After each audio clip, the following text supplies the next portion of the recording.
Bom dia, meus amigos. Estamos aqui para o Evangelho de hoje, segundo o Espiritismo. É o capítulo 18. Muitos são chamados e poucos os escolhidos. O item é o 3, a porta estreita.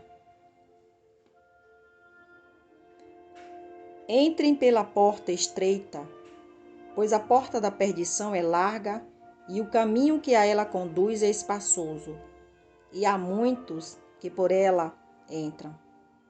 Como é pequena a porta da vida, como o caminho que conduz a essa porta é estreito, e como há poucos que a encontram.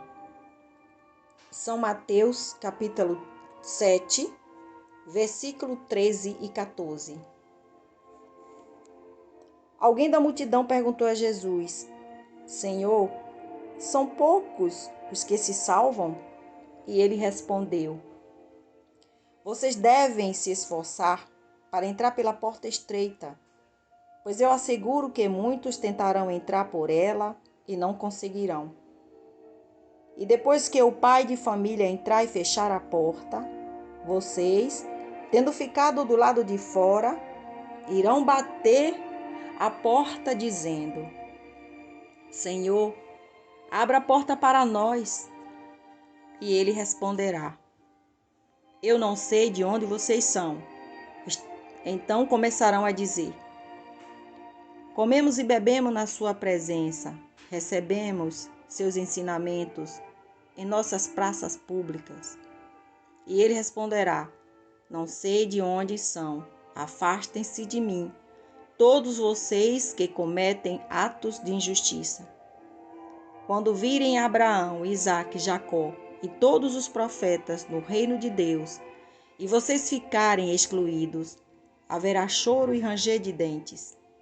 Virão do Oriente e do Ocidente, do Sul e do Norte, muitos os que terão lugar na festa no reino de Deus.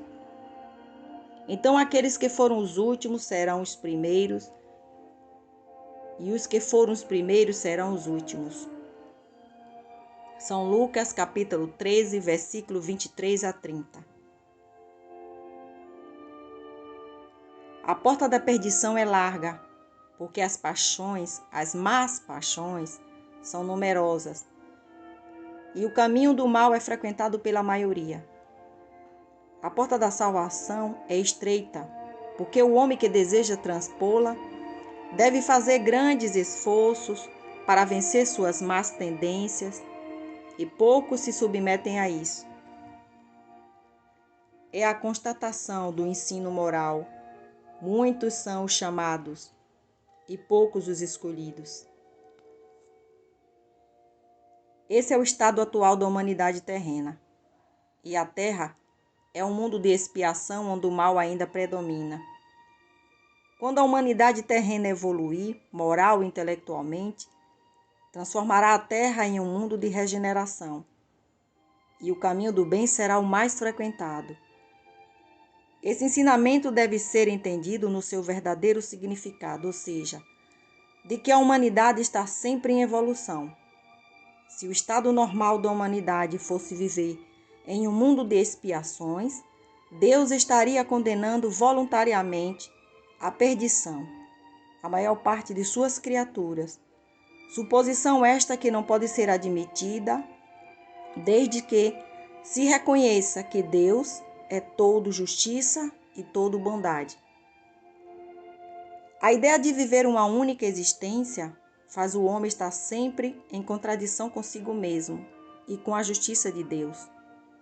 Se a alma nada fez de ruim antes dessa vida, por que a humanidade mereceria uma sorte tão triste no presente e no futuro, tendo que viver no mundo de expiações como a terra? Por que tantos entraves no caminho? Qual a necessidade de uma porta tão estreita, onde somente poucos conseguem transpor, se a sorte da alma está definitivamente fixada após a morte? Com o ensinamento de que a alma já viveu várias existências e de que existem diversos mundos habitados, O horizonte do homem se alarga e a luz ilumina os pontos menos esclarecidos da fé. O presente e o futuro tornam-se consequência do passado. Só assim podemos compreender toda a grandeza, toda a verdade e toda a sabedoria dos ensinamentos morais do Cristo. Que assim seja. Obrigada, Senhor, por mais este esclarecimento divino. Senhor, nos ajude, nos dê força, nos dê coragem, sabedoria, para que possamos entender o caminho certo que devemos seguir, qual a porta que devemos abrir. Obrigada, meu Deus, por mais um dia, que esse dia seja de paz, de muita tranquilidade. Que o Senhor abençoe a todos nós. Que assim seja.